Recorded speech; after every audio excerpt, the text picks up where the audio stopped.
Hello, I'm Juliette, and welcome to this podcast. In the Four of Wands studio, I interview people about their belief. Here, we talk about ghosts, magical experience, astrology, death, tarot, and love. In this episode, I'm welcoming Daniella. Daniella is a film director and producer based in New York, with a career that took her from Tokyo to Bollywood and from Montevideo to the United States. She works with major international brands and well-known artists and creates films all around the world. I hold her work in a high regard, and beyond what she creates, her spirituality, her way of seeing relationships, and her personal journey deeply resonate with mine. Talking with her is always a real source of inspiration. I met her at a very particular moment in my life, back in 2020. We were both stuck in Uruguay because of the pandemic. We had an immediate mutual connection. We shared intense, meaningful conversations and we always stayed in touch. This November, she was in Paris, and all those conversations I had missed came rushing back. One evening over dinner, I simply asked, "What are you doing tomorrow at 2 p.m?" She smiled and she said yes. Here it is. I wish you a soft, emotional, and inspiring moment. Hello, Daniella. Hello. Bonjour. Bonjour. How are you today? Lovely, lovely. May I ask you the first question of the podcast is, what is your astrologic sign and what it means for you? So my sun sign is Libra, and I used to really identify with being Libra. And, because for me it's about loving beauty and balance and all this stuff. And then just like in the past few years, I started to understand about the ascending and all the other parts. So I have my ascending is Sagittarius, which now makes so much sense because I've always been like traveling and wanting to go and like all this kind of freewheeling, that now that I'm starting to understand that, I'm like, that makes sense. And then my moon is also in Sagittarius. I have a stellium in Libra and Sagittarius. So it's a lot of... So you're mostly Libra and Sagittarius. Yes. So Libra is love and balance. Love, balance, like beauty, very Venusian qualities. I have another friend, she's Taurus. We're always talking about like our Venusian. It's just like, I just love any place I go, it has to be like beautiful. Sometimes like when I go to a restaurant, this is crazy. Like if I don't like the lighting, I'll ask them to change the lighting. La folle. Like last night we were here and I was gonna ask you to turn that. Really? I done it by myself, no?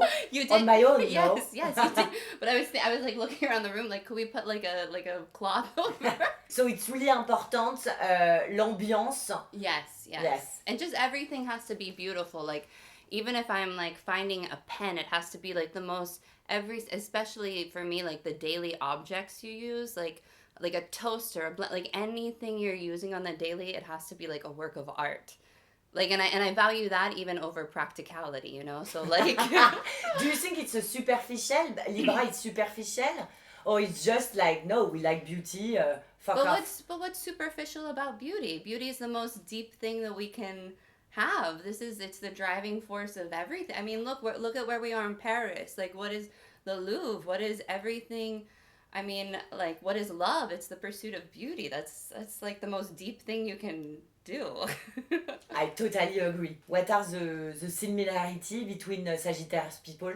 So it's funny because I have a friend he's Sagittarius, and I remember he had this magnet on his fridge and it had the qualities like very like freewheeling, independent, loves to travel and all this, and he's always talking about being very Sagittarius, and I never realized I had all this Sagittarius in my chart. And then when I understood that, I was like, oh yes, it makes sense. And also I have this like I can't stay still sometimes, like even when I go back to New York, like I yesterday I was having this conversation with a friend, like I haven't been able to stay in one place. The longest period of time I spent in one place was probably in Uruguay for 9 months during the pandemic. Yes. But other than that, because you were forced to. I was exactly to stay with me. Against my will, I was grounded. Yeah. But and how was it to stay for 1 month in the same city, Sagittarius? Actually, it was very good because I realized too one of the things is like I need to ground more. This is sometimes because the Libra is very air, so I can be very all over the place. And now what I'm learning is like how to ground my energy and how to come, like, that's actually very important. And the not running from yourself. That's another thing, like on the spiritual journey that I've really had to like, actually it was really thanks to the pandemic, because like that forced me all of a sudden, all the things I've been running from, like, it was like I was going 100 kilometers per hour, and then boom, I hit this brick wall, and all of a sudden, like, okay, you have to face all these things. No more running away. You have to sit and go through it. So it was very, like, very tough. Like, just like, you know, alchemy, just like turning myself into liquid. But then after, when you come out the other side of that process, it's like, oh, you're free. It's freedom on another level. I'm understanding a whole new concept of freedom too from this process, because I used to think freedom meant no responsibility, do whatever I want, and now I understand real freedom actually comes from discipline. And the more disciplined you are, because too much of this chaos is, you're not free, you're actually reacting and you're running from yourself. And the real freedom comes from, like, can you sit with yourself? Can you be okay with anything? Can you take, whether it's somebody gives you a gold coin or somebody gives you a pile of shit, can you be okay with all of it? That's freedom, like, you know? Do you surrounded by people with a lot of Venusian in their chart, or no? Yes. I tend to, you know, it's funny, this project I just did, also, like, since I've been understanding astrology much more, it helps me to understand people so much more, because when you see somebody's chart, you start to notice the patterns in people, and you don't take it personally. But like the producer I had on my last project, her birthday was the day before mine, so she was also a Libra, but then she had Virgo rising, and it was so funny. She didn't even tell me. I could just tell, because she was a producer and she's very like she had this appreciation of beauty and order and stuff, but she was just very like organized. Yeah, and I said to her, I was like, I bet you have Virgo rising. She was like, I do. With the glove, you know, like, l'éponge. I do, how do you know? Parce que t'es un mème, meuf. You're mème. It's great when you start to understand. You know, it's like, it's so easy to dismiss this stuff and think it's all woo-woo and it's people are just making, but then like when you really learn it and start to pay attention to the patterns, it's like, it gives you so much power. What do you think it comes from, those astrological quality or stuff? How do you explain it's so true? It's so relevant? How? It's because, for me, what I'm starting to understand is like, it's nature, and there's patterns and there's organization to nature, in the same way that, like, you know, like a tree has certain qualities, and like everything is elemental. Everything is elemental. So like wood has a certain quality, metal has a certain quality, air, water. So that's all it is. It's like there's patterns that are happening in the universe, and we're just a part of that. The same way that, like, you know, there's little microcosms on this orange. You know, we can't see them, but they're living and they're doing their thing. And that's where also I started to question, like, this idea of free will, because we think, oh, we're making all these decisions and I'm in control and I'm in power, and I'm like, exactly. You start to understand, and then it's good, because then you can stop fighting yourself so much, you know? And the event. This guy don't want me? Great! Another one is arriving perfect. Like, a much better one. A much better one. I hate the secrets and the hiding. And I mean, I'm not somebody that, like, oh, you have to tell all your stuff. I believe in being, like, kind of, you know, like, private. Ouais. You know? Like, I'm not putting all my problems out there for everybody to see. But at the same time, if you don't know yourself and your problems, and it's the same thing we were said, if you're always running from them, until you go and you face what's the darkest part of me, and you get rid of that shame, because shame will, like, it'll take you down. It's the thing that they say, do you know about the David Hawkins? And he has the... I didn't read the book. Yeah, Letting Go. It's super good, but he has the every emotion has a vibration. Oui. Yeah, the Hawkins scale of consciousness. Salut. And so, Merci. and what do you think the lowest vibration emotion is?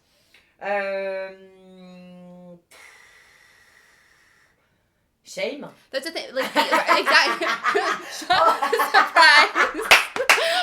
But like a lot of people think it would be anger or something. Like, no, it's shame. And you see that where like I've seen the places in my life where I had shame, and it was what it trapped me. It stopped me from. It's this thing that blocks you from being able to let your light come out and stuff. What you were ashamed of? I think for me, a lot of my shame came from my childhood. Like growing up, my family was very dysfunctional, and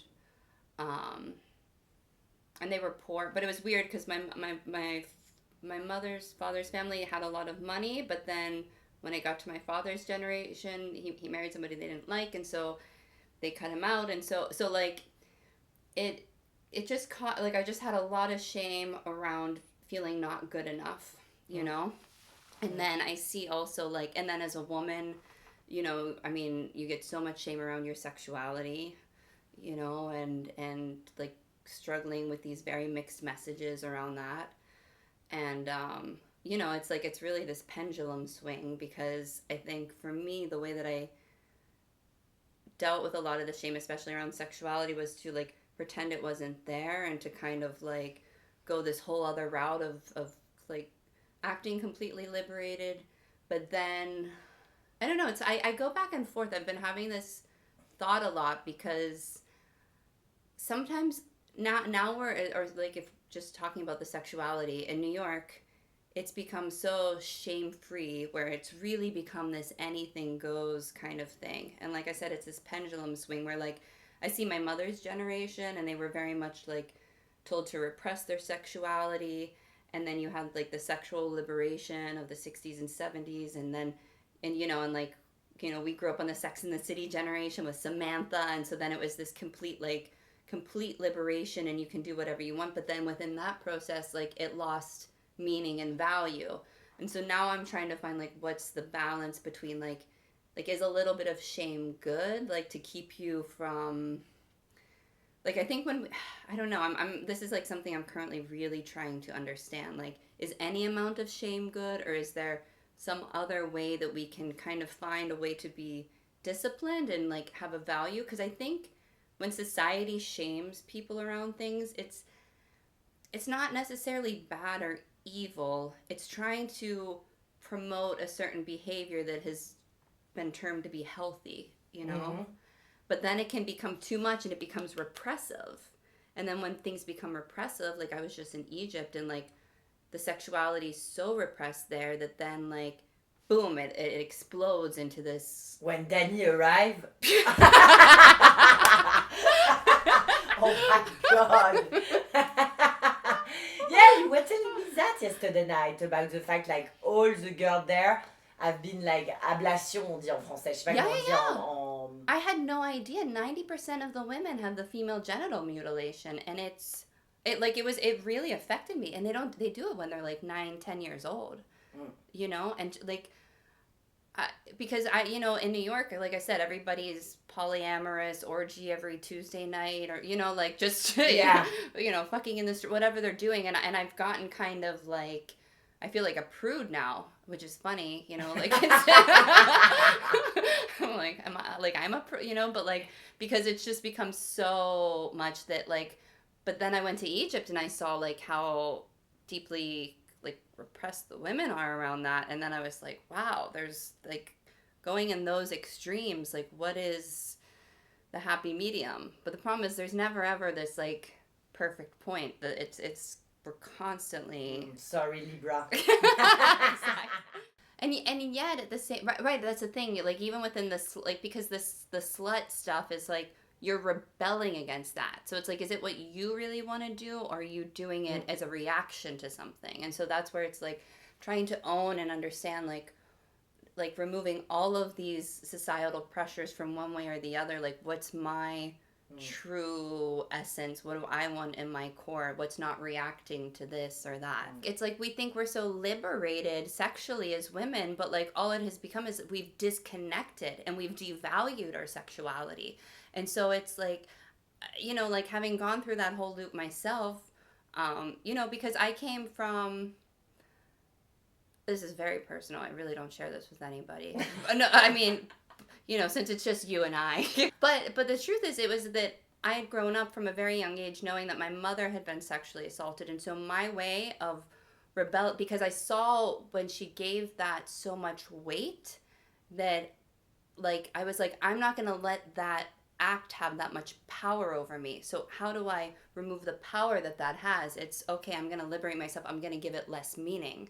But then you start to realize, like, no, there is meaning in this. This is an energetic exchange. And I think for me, as I've gotten more connected to my energy through like my yoga and tantra practice, that like I've understood so much more that we're all connected. So anytime you're even kissing, even talking, even sharing space with somebody, you're exchanging energy. And so especially the sexual act, that is like you're creating an energetic bond and tie with somebody.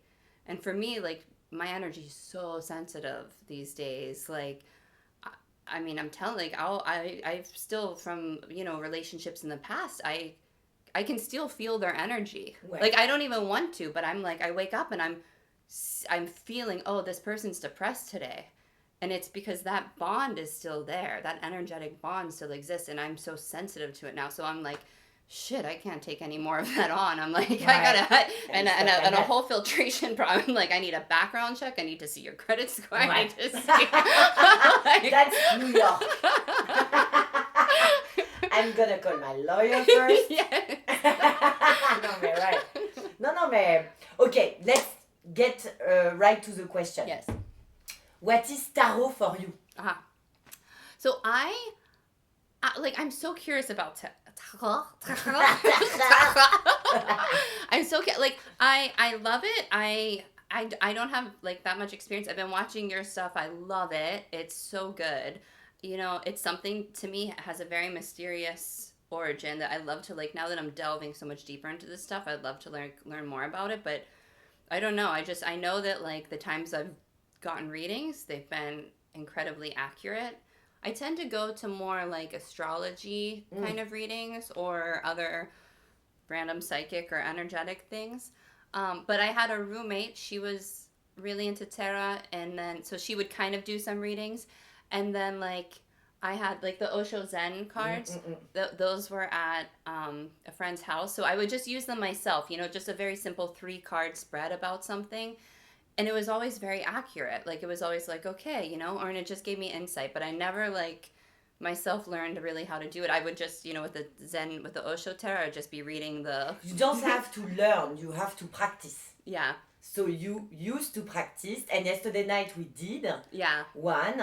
Well, like, I'm very visual. So I really like the imagery of the different cards and stuff. And, like, Again, like, I don't understand all the, like, what a 4 or 5, when you were starting to talk about it, it was making sense, you know, because I a little bit understand about numerology. So, okay, 9's at the end of something. And the way you were explaining it was great. That really helped me to, like, understand it. But then it was interesting because, like, a king and a queen kept, so, like, that's an 2 obvious... times, huh? The king of coins, the queen of coins, and the queen of wands, and the king of wands. Yeah, so... So really intense. And it was a question about love. So it was like, so, you know, so those are like some pretty obvious symbols, you know, but And do you have a tarot at home? I do. I have a set, but it's not like a traditional deck. It's this Oracle? Huh? An oracle? No, it's this artist, Mike Wilcox. I was like, oh, I should send you a version of this. I just really loved, he had beautiful art, and I got one of his art, and then I saw he was making a tarot, and I always wanted to get into it, so I was like, oh, I ordered it.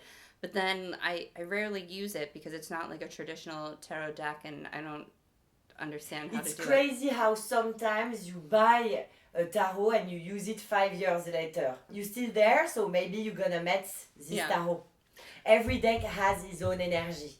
It's like me, and I'm an animist. For me, like, this has energy. So there is a symbol. It means, like, I don't know, like high priestess will always be the high priestess. But no, in every deck, you have different illustration. And even if it's the same, like for example, le tarot d'Osho, it's every deck is different, has its own energy because the owner take it, put his energy, his hope and stuff like that, and it's like it's heavy, Yeah. you know, like so let's see, but you should use it.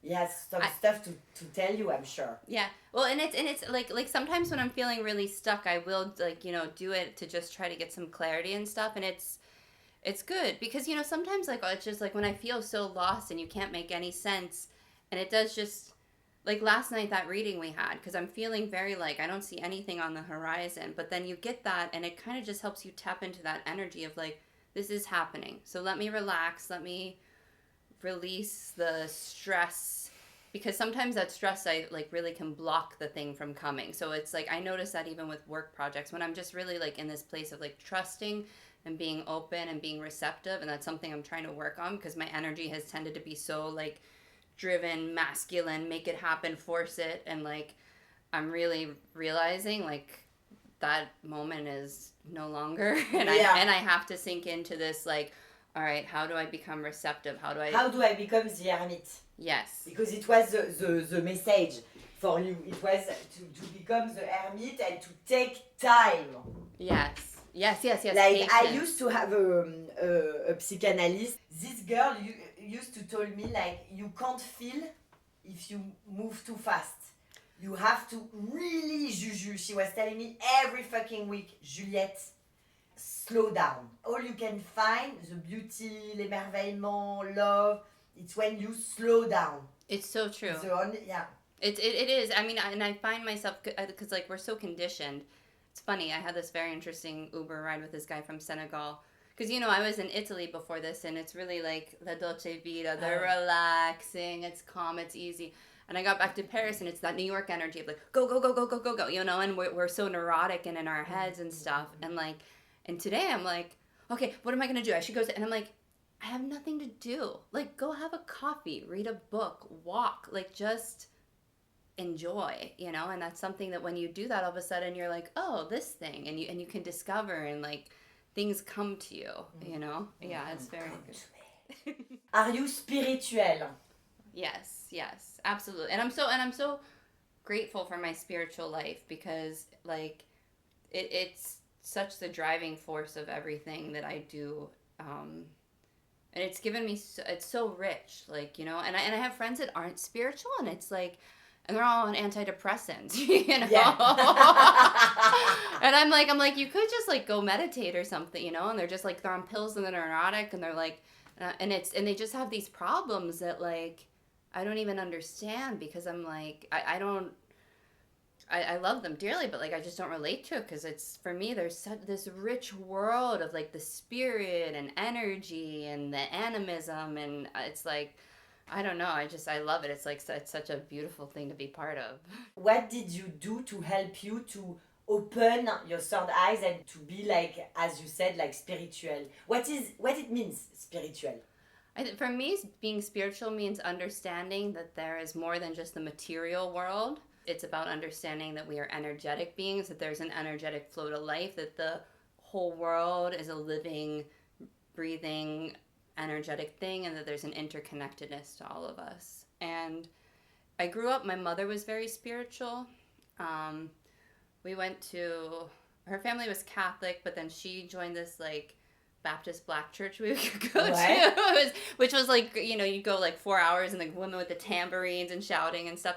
But then like, as you know, just as I was in school and stuff, you know, I kind of rejected that. And you know, you're in biology class, and they're like, because they take because all this scientific viewpoint just takes all this spiritual stuff so literally, so they're very dismissive, like, that's ridiculous, of course Adam didn't make Eve. They don't understand it's a metaphor. And so I kind of got, so I became like very scientific and very like not into that stuff for a while, but I was always doing like yoga and dance and different like practices with my body. But then when I was in my early 20s, actually I think even when I was 19, I was living in Tokyo, very crazy life, and I started going to Thailand to do these water cleanses, and I would do 30-day water cleanses. And when you do a 30-day water cleanse, you become so aware of energy. And so it was not something I even like, and I'd be at these retreat centers and they would have like Reiki masters. And I used to think, oh, this is like kind of bullshit. But then I just started having experiences there where like, it's bullshit until you understand it. It's very easy to be like, oh, of course, like, again, like, you know, like astrology, oh, that's so ridiculous. But then there's a science to all of this stuff. You know, there's a science to yoga, there's a science to astrology, there's a science to Reiki and energy and all of it. And so when you actually start to study it and understand it, it starts to make sense. And so I was just having these experiences. I remember one time I was in Thailand. And again, like this was in a moment when I did not believe in this stuff at all. And I was sleeping and I woke up because I felt somebody sit at the edge of my bed. And like it like woke me up. That's how strong the feeling was. And then this time I wasn't on anything. I was just like, I was literally water fasting. And I just woke up and I knew it was my maternal grandmother, you know, and I could just feel her presence. You know, and so then that was like this first moment where I started to be like, oh, interesting. And then super calme. Well, like, but the funny thing was like it wasn't like it because it was like it was this presence that like it wasn't like it felt very calm. It was like it was my grandmother, and I was like, oh. And like when you feel that, like it's not like there's not like a did it happen. It's as real as if you know you're sitting there. Like Right. It just happened. And so. But I didn't think too much about it. I was just like, okay, you know. But then, like, as my journey continued, you know, I got more into yoga.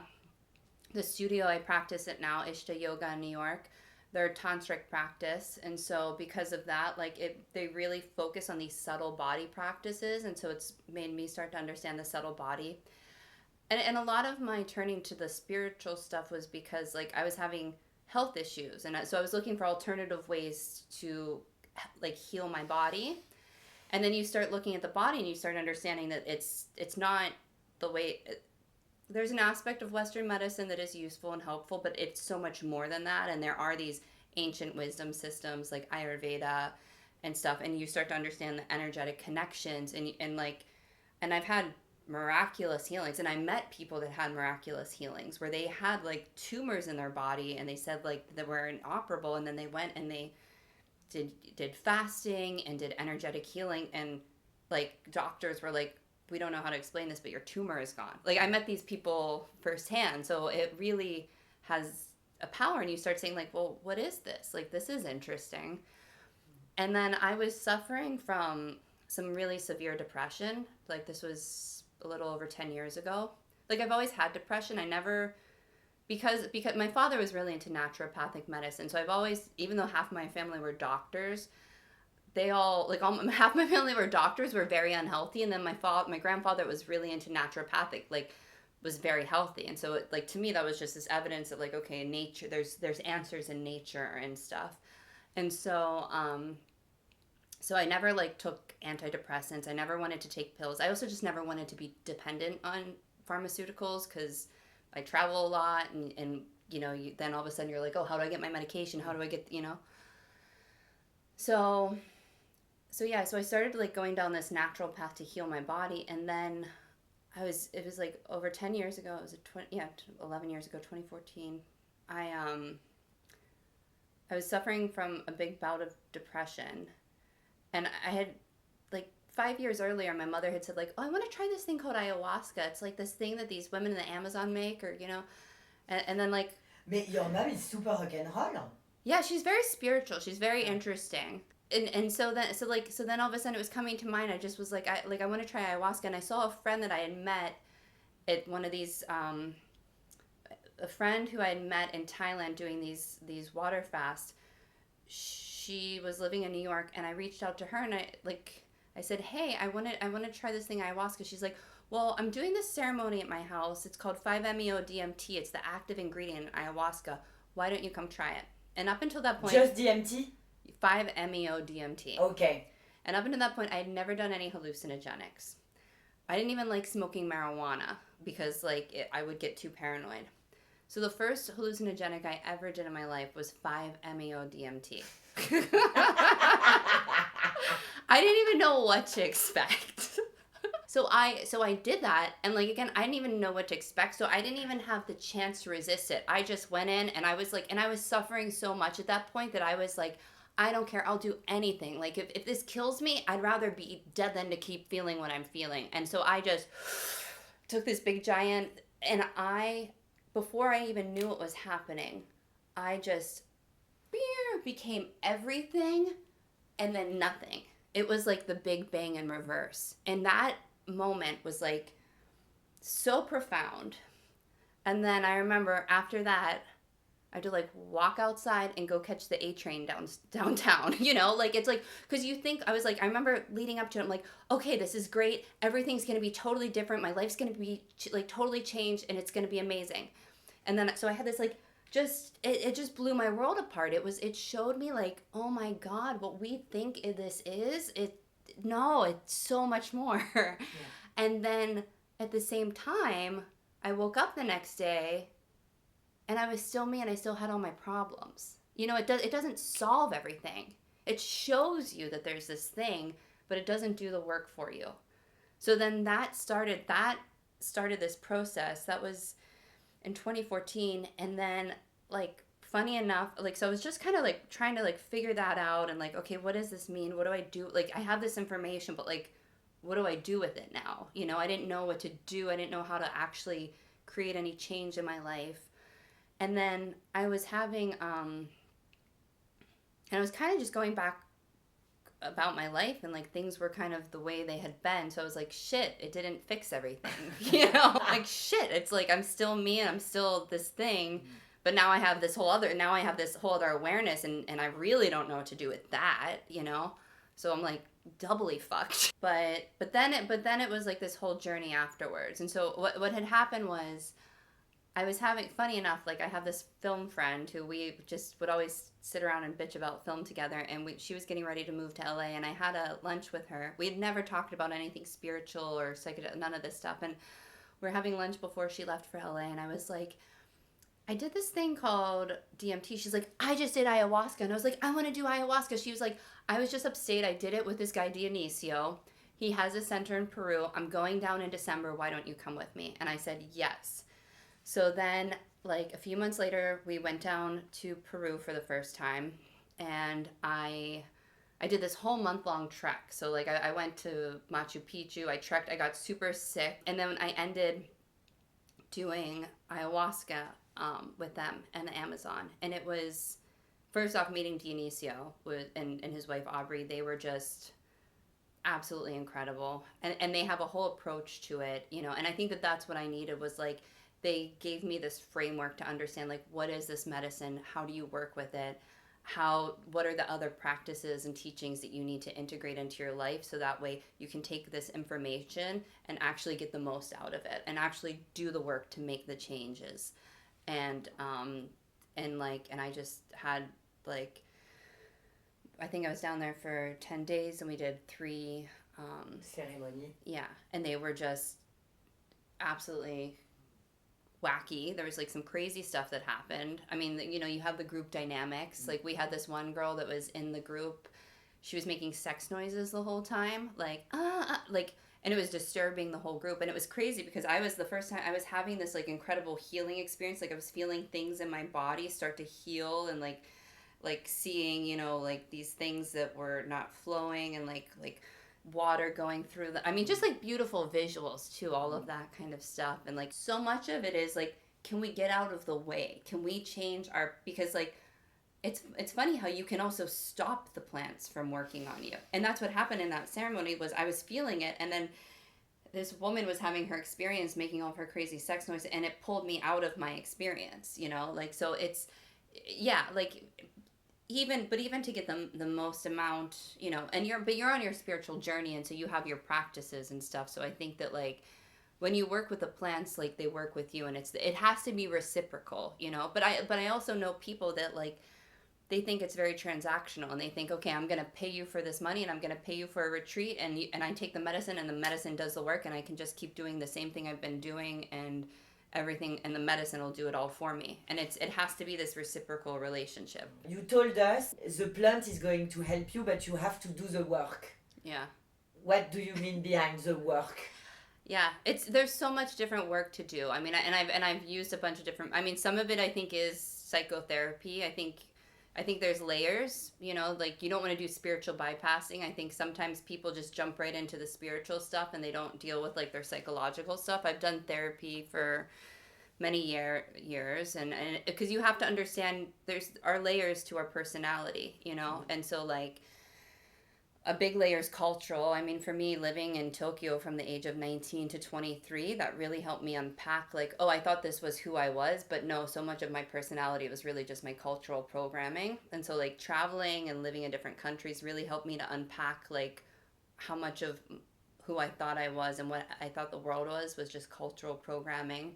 And then you go to therapy and you start to unpack your familiar programming and all this stuff that you think, again, is your personality and is just this stuff that you're family and the culture around you put into you, and also your own psychological things.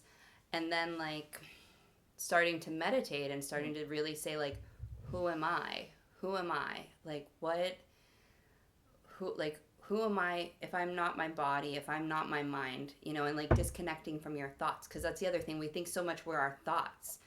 And doing yoga for me has really helped me to tap into and feel like on a visceral level like my spiritual energetic essence in my body and my soul, and to connect with that and to like make peace with all these other things of myself, you know. And then to like do shadow work. I think that's something that's very important, you know. You have to like and psychedelics has really helped me to do that, because you start seeing these dark sides of yourself. And you know, the things we judge in other people, it's because it's pushing on something in us that we don't want to look at. And so it's easier to point the finger outward. And you know, so for me it's a lot of like, I spend a lot of time alone, sitting with my thoughts, sitting with who am I, and like being very honest. Honesty is the most important thing. Yeah. And I think if you want to grow. And you have to just go into it, you know, these things that you're so afraid, like, you know, you say you're fearful, or the things that we're ashamed of, like, just the sooner you just go into it, look into it, go, like, the only way out is through, you know. You just have to go directly into the wound, and it's, and like liberation is on the other side. Totally. Are you superstitious? I think I used to be very, I remember when I was little, there's this stupid thing, I don't know if you have this in France, but in the US we have like, if you step on a, Bah oui. Don't step on a crack, you'll break your mother's back. And I used like, but maybe I was just OCD now that I think about it. But I would be walking and I'd be like, and if I like stepped on a crack, I'd be like, you know, like it was very psychotic.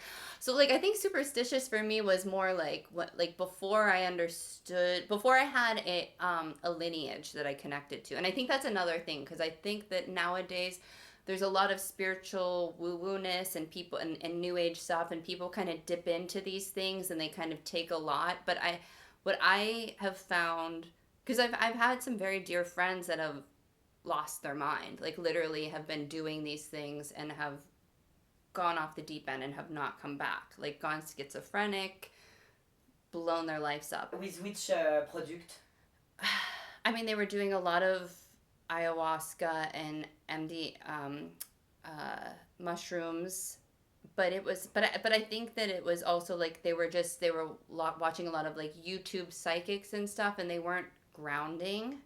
And I think for me what's been very important is like with my yoga studio and having a lineage where, like, you know, it's the Yogananda Kriya Yoga, and so you want something that has been passed down and has some structure to it. And I think that that's something like, because these energies are real, and there's, on one level, like, yes, there's a non-duality to the life, and there's no good and evil, it's all just sort of sides of the coin, and yet we are operating in this material plane. And so there are things, you know, unless you're going to go be a monk on the mountain, if you're going to be dealing with this material plane, there are some dark energies. And if you don't know what you're doing, and you're not possessed of yourself, and you don't have the proper training, you can open yourself up to some dark energies. But of course, you were telling me yesterday about bad shaman, fake shaman. Were like stealing the energy of people, in fact. Oh, I've seen this happen. That girl that was doing those sex noises, she had been to this ayahuasca center in Peru, run by a certain tribe, and I had heard a story from another person that went to the same exact ayahuasca center, and they had the same exact experience had happened to them.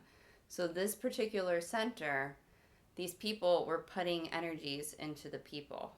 And so this happens a lot because Westerners go down there, they don't know anything, they're not grounded in a practice, they don't know how to like contain their energy, they don't know how to like have discernment.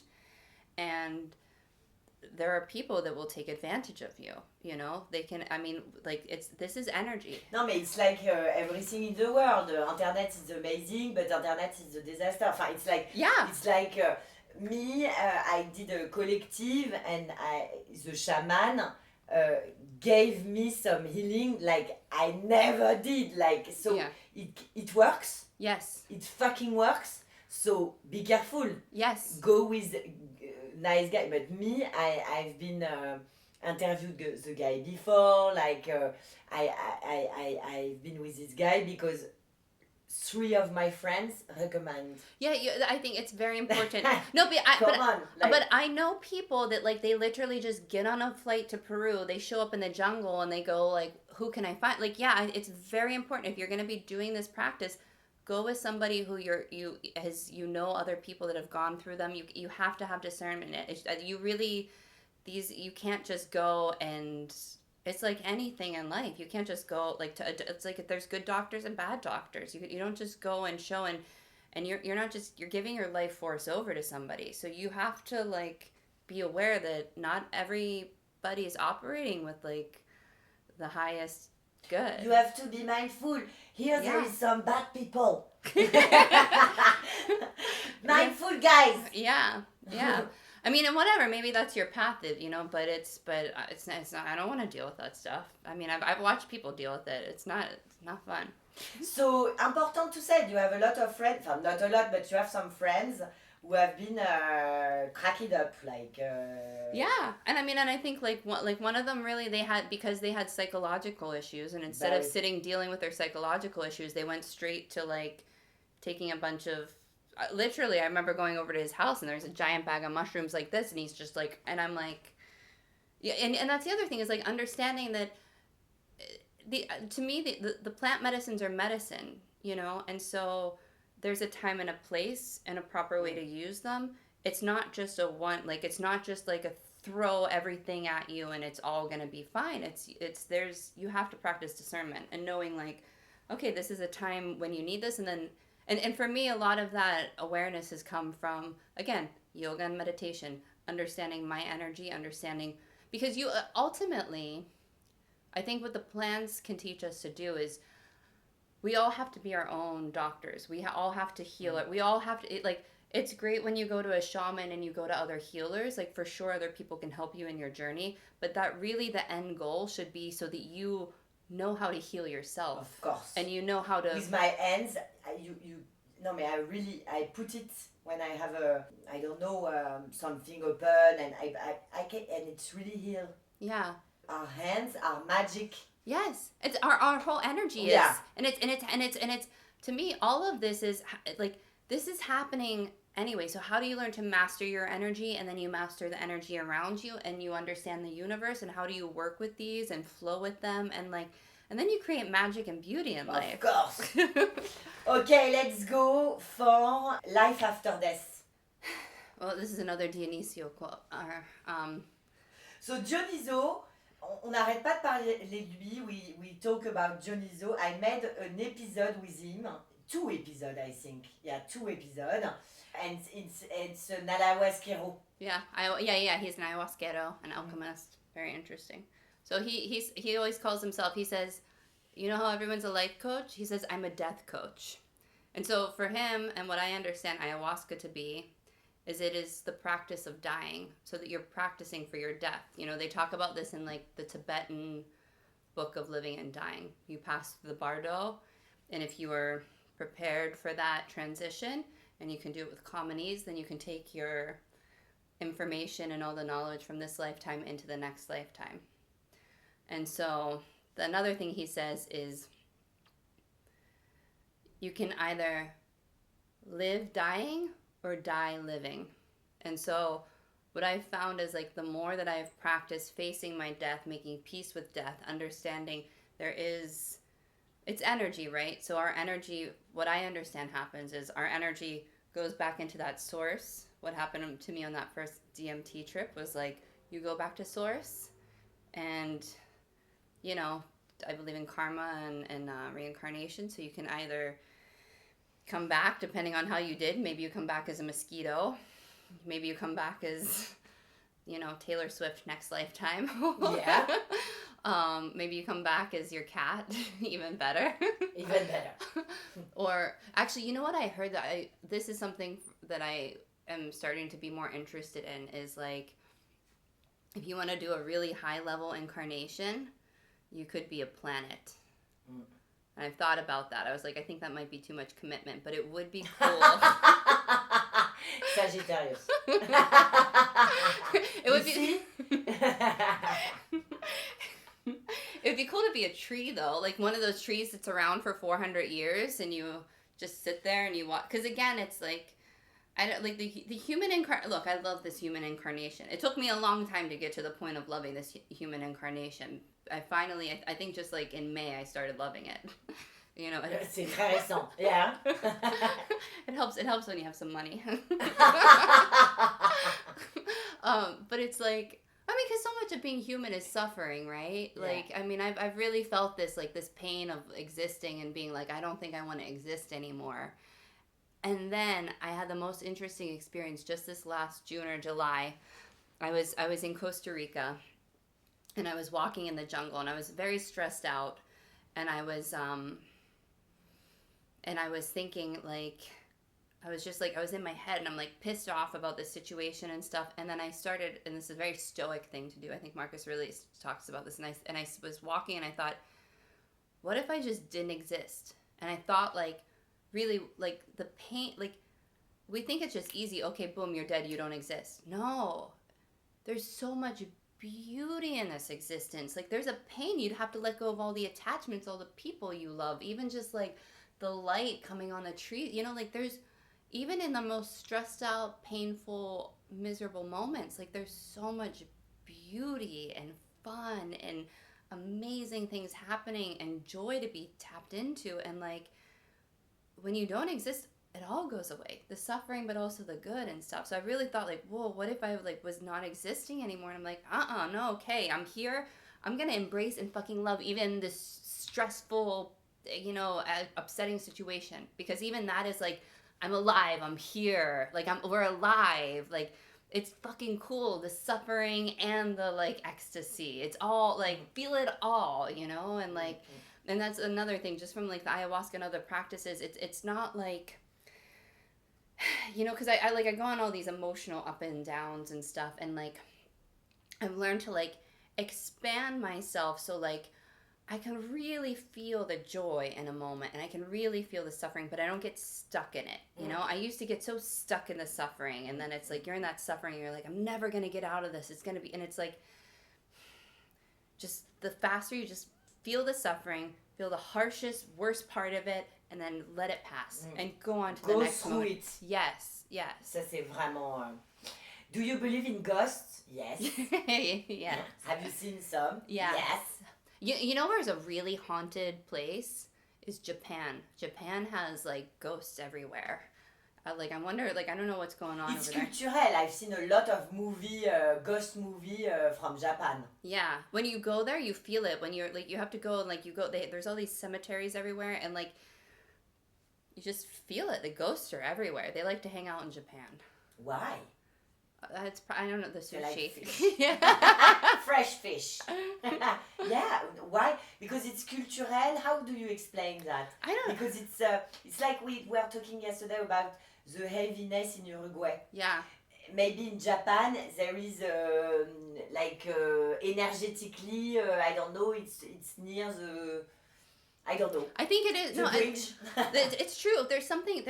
I've been thinking a lot about this too, because even when I was in Egypt, like the energies of the different places, and they do, like, certain different places bring out different, I don't know, I guess you would say, like, different levels of spiritual, like I think there's this hierarchy and there's this different levels of like spiritual manifestations. And this is a good thing to research. We got to get a Japanese ghost expert on your next podcast. So you saw your grandma? Yeah. Someone else? Other ghosts? Yeah, actually, yeah. I mean, recently I was working on a project and my partner on that project died very suddenly. And the week afterwards, so we had a lot of unresolved stuff. And this was like a year and a half ago. And the week after he died, he was showing up in my apartment every day. No way. Yeah. Yeah, and it's like when it's a naked ghost. Naked or? Yeah, he's just like wanking over my bed. Oh, no. No, but it's funny, like with the ghost thing, it's not like I don't see this like misty figure or something. It's just like, it's like a person's presence. Right. The same way, like if my back was turned, but I would feel when you come in the room or not. And to me, what I understand that to be is like, again, we are. They talk a lot about this, like this is in the Vedic text, you know, it talks about our different energetic bodies. And so that's one of the things that happens. Again, there's like there's a science to this. This is not like books it talks about like, you know, like there's our different couches. Yeah. Yeah, exactly. Right. And so even when your physical body leaves, it takes a while for this energetic body to go back to the ether. And so that's what it was. It was with David. I felt his presence, and it was like there, and he was saying some things to me that were important things that needed to be said, and we communicated, and finally it cleared out that. But it was like, I mean, it's crazy. It was like And I do with people who are still alive, me. Oh yeah, like ghosts that they not here, but like energetically they come. Yes. And they not die. It means like, and I believe in telepathy also, but it's not the same. Telepathy, you can talk like with energy, with thought, and have a real exchange. Me, I love. Huh? Yeah. No, I'm not kidding. Huh? Yeah. I'm not kidding. Very serious. Very serious.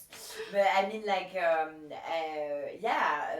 you can, with your mind, do some magic stuff like crazy. This is very important. I tell people sometimes when you're in a conflict with somebody, or you have, like, because sometimes in the material, like in the physical thing, you can't have conversations with people because they don't want to listen. So a lot of times I say, like, go into your meditation, call up their energy, and have a conversation with their spirit, you know? And I've done this with, like, exes and stuff where, like, you know, because it's like I went to closure and they're being crazy. So I'm just like, okay. Fuck you. You're an asshole. You are an asshole. You're a fucking asshole, and let me tell you. and I send you away with love. Namaste. Fucker. Oh my God. Okay, so ghost definitely, energy definitely.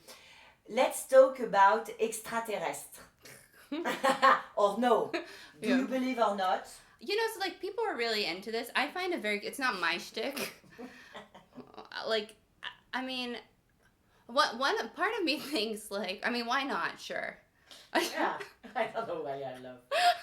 I mean, okay, I never was that into the alien thing, but I have to say, after being in Egypt and seeing the hieroglyphics and stuff, I was like, oh yeah, aliens are real. Like what? Like, where else did this shit come from? You know, there was some.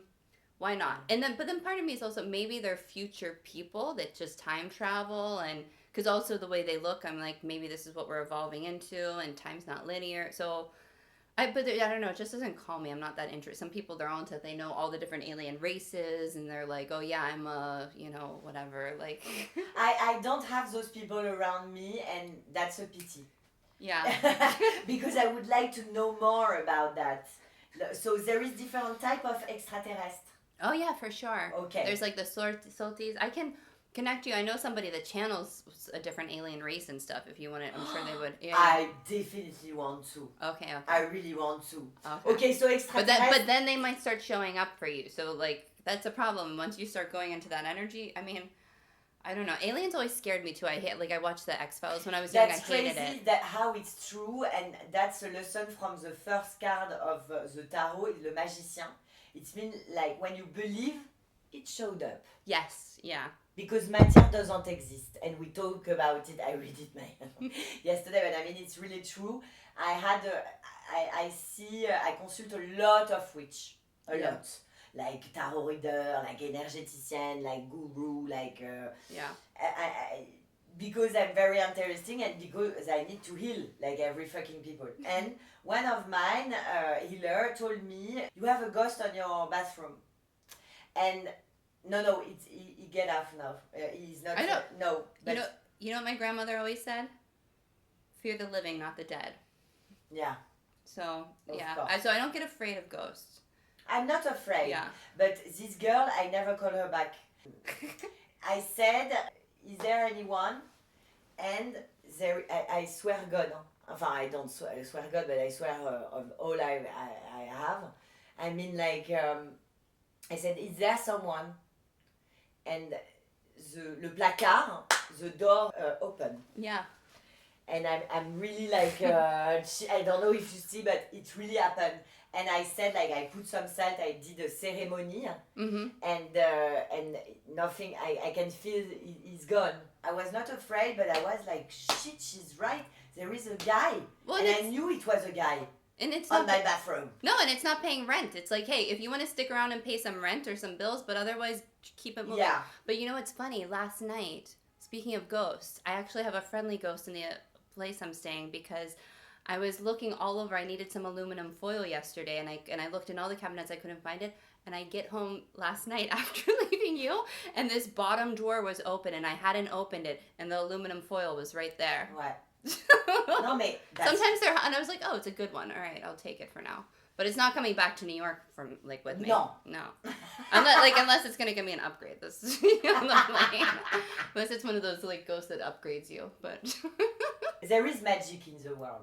In our life. There's like so much magic. I can't it's like every day is magical. But you know, one of the things that comes to mind, I remember the first time that I went down to Peru and I was doing ayahuasca, and that was one of those things where, again, like I had these moments where I was just like, is all of this bullshit or is it real? You know, like, because I try to be discerning and I try to like not just be like, oh, like I'm not a naive person, you know, like I'm very like suspicious or, you know, like I can be very like, is this real? Like I don't just take it like, of course, you know, I question. T'as un esprit critique. Yeah.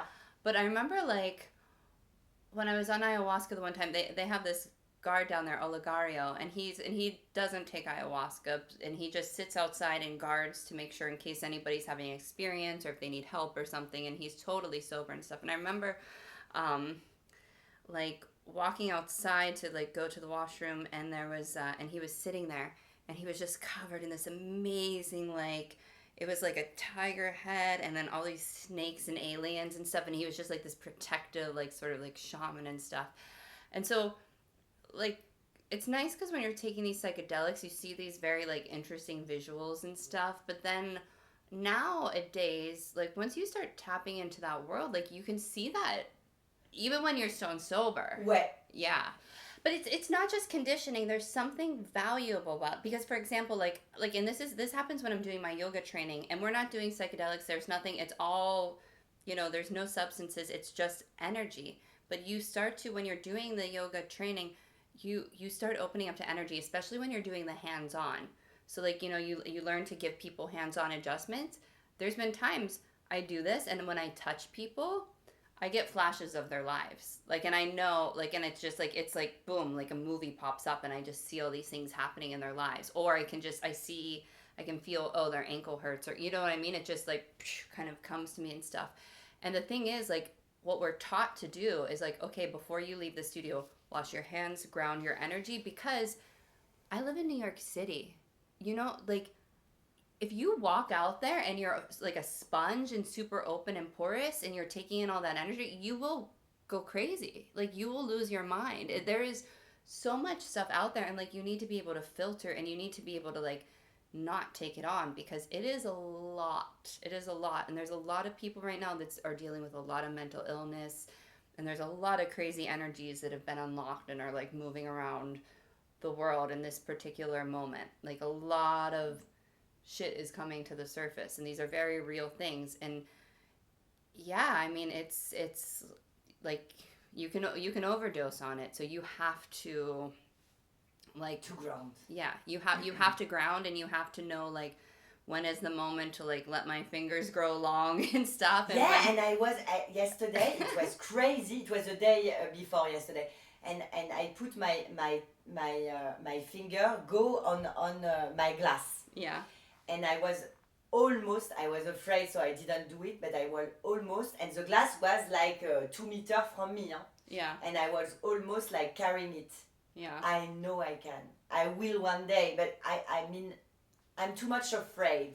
yeah, I have this vision of my clients. I can see ghosts. I can see like I can see magic stuff. But to remove objects, I think I will definitely be a weirdo, ready to struggle. Okay, so about magic, you were talking about this shaman, yeah. sober, with this vision, like with the snake all over. Yeah. I mean, and then other than that, it's like a lot of times I really can feel like I get a lot of visions. I have a lot of dreams and I have a lot of visions, and like sometimes I touch people and I just get flashes of their lives. But more often than not, like I feel a lot of like I can just see things. I see things are happening. I can see like I meet a person and I can just boom, I see straight through to like, okay, this is your problem. This is what happened in your childhood. This is why you're acting like this. It's just like Consciousness. it's automatic.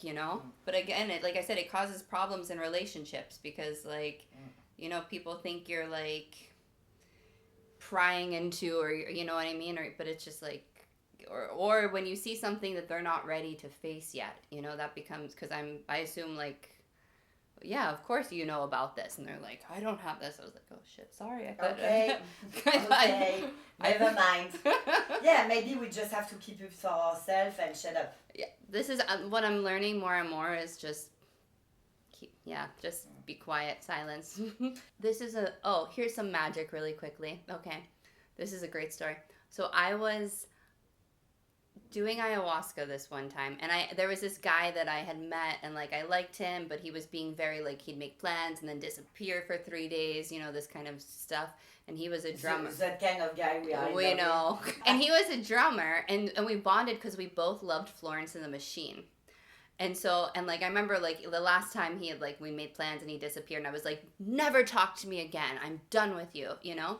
And then I was doing ayahuasca with Dionisio in Brooklyn, which I thought would be terrible. It was actually great. And I saw Florence and the Machine. She came in my ceremony because she has this one line in a song, and it says, you deserve to be loved and you deserve what you are given. So I just like was saying that like a mantra.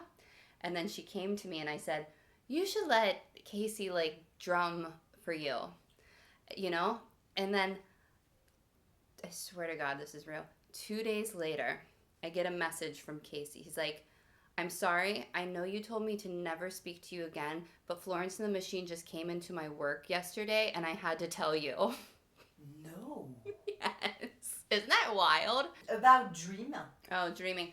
So, what's funny is I just started getting into the dream space because I have this practice where I write down my dreams all the time. And I did this because again, somebody you should check out, Sanchia Luz. She has a podcast called Ancient Allies, and she interviewed like somebody that does dream circles.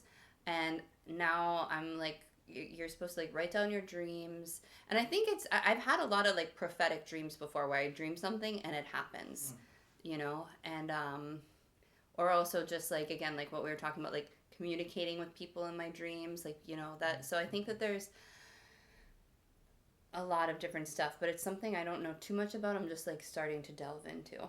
I think it's another level of reality, I think sometimes it's psychological. I think for sure, like I've had times when, you're having problems in your life and you have dreams, and it really is your brain's like working some problems out.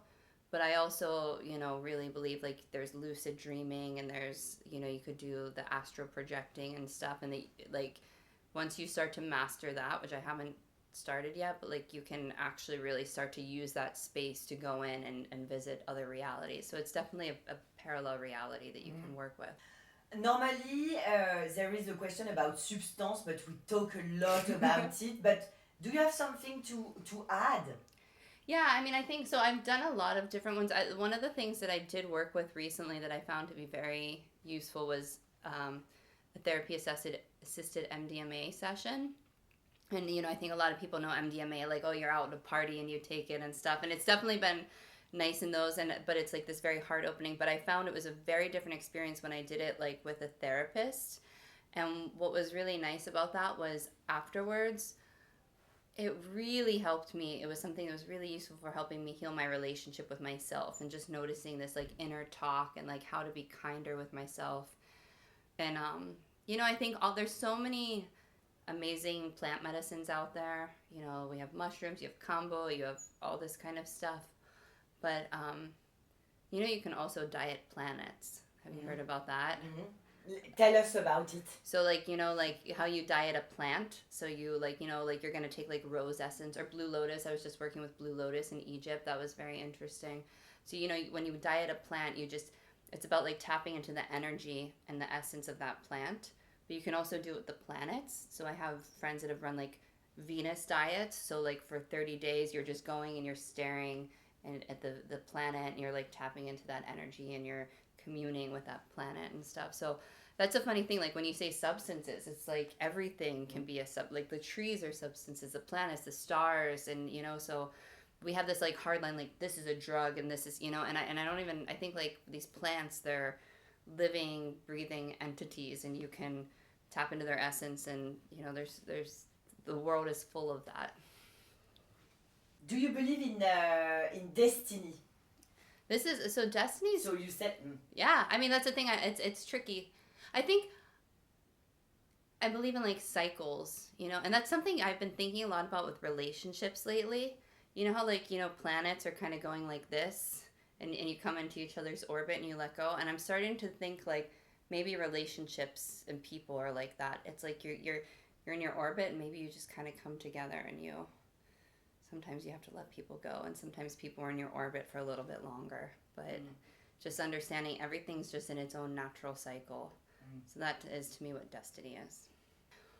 It's so complex, and you have all these different lineages and different things, and all you wind up getting is, like, this is one little piece of the puzzle and that's another piece. So I don't think it's like this thing's right and that thing's wrong. I think they're all little different perspectives and ways to look at the piece of the puzzle, and you have to find what resonates with you and how to sort of piece them together. What is love for you? What is love? Baby, don't hurt me. Don't hurt me. No more. No more, please. No more. No more.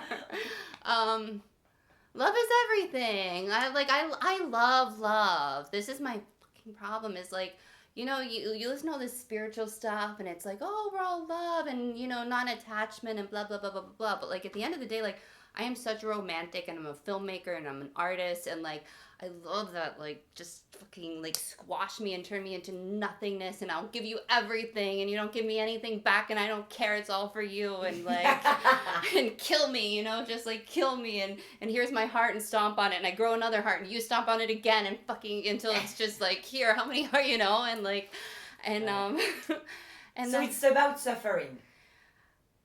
I mean, I wish it wasn't. I really wish it wasn't. I'm working to get past it, because I think too much I tied the suffering to the love.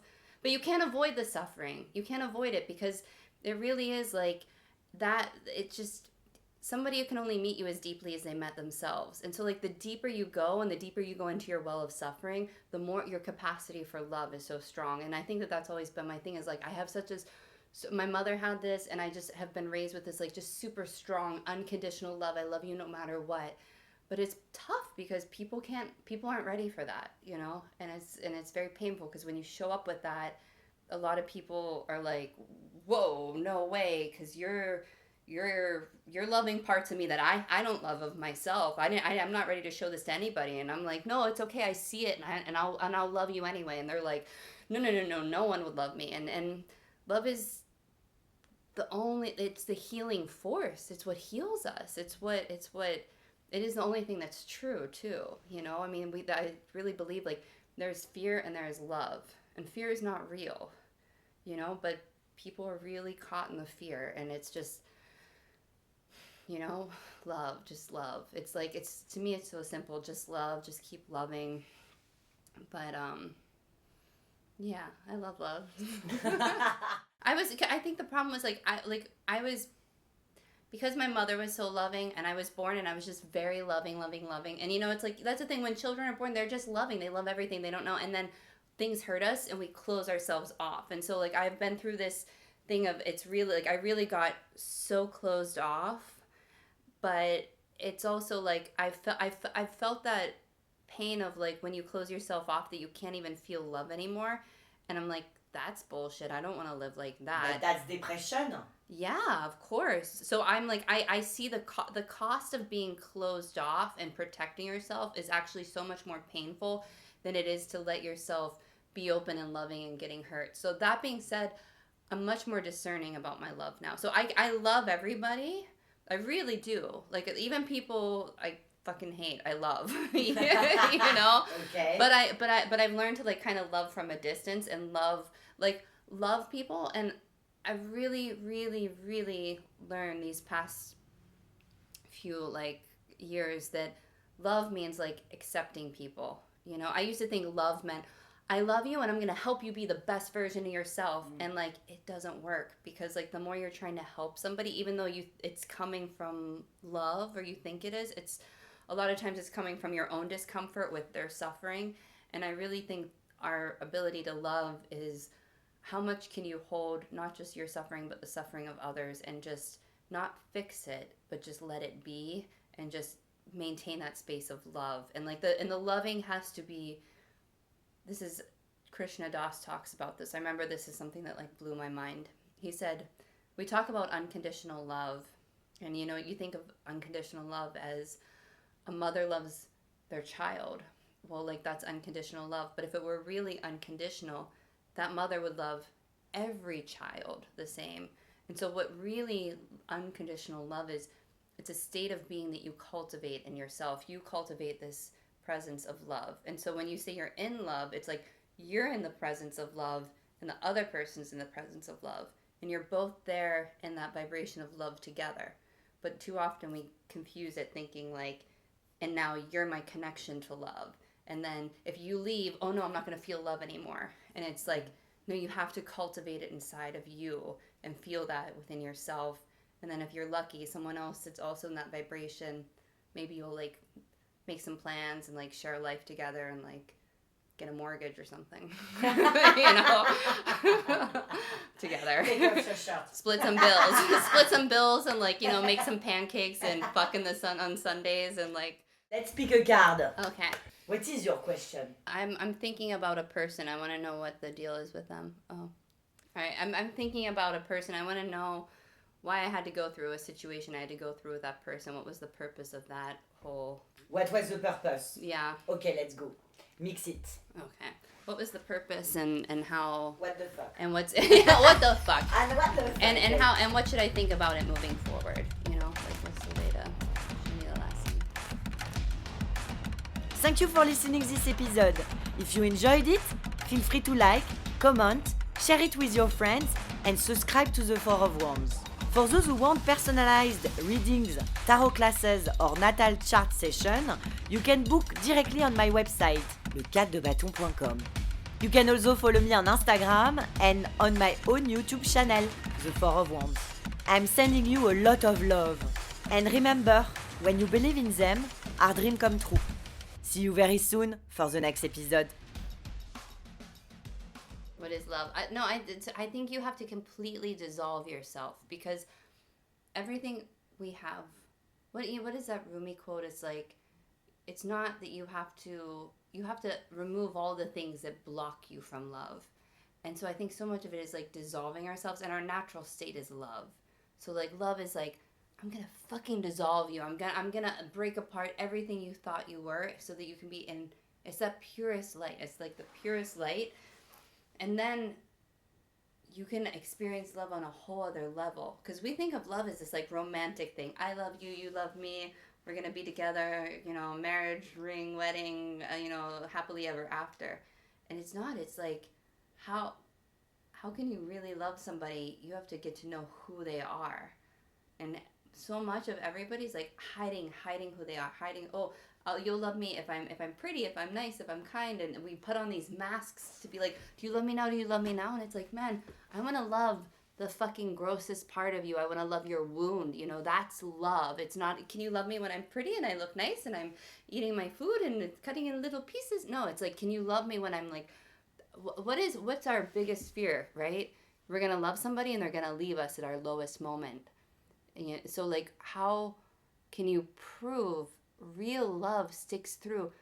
You're with somebody, they get cancer. Are you going to stick with them through that? Are you going to sit there and you're going to hold their suffering with that? That's fucking love. It's painful. It's like, it's not pretty. You know, we think love flowers and rainbows and unicorns. No, it's like somebody's dying on the floor. You're going to like sit there with them and fucking and be there and love their rotting flesh. You know, it's, you have to.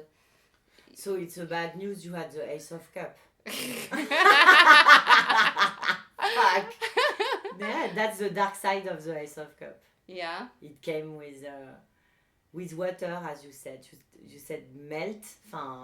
Yeah, you have to like let yourself dissolve. I mean, it's.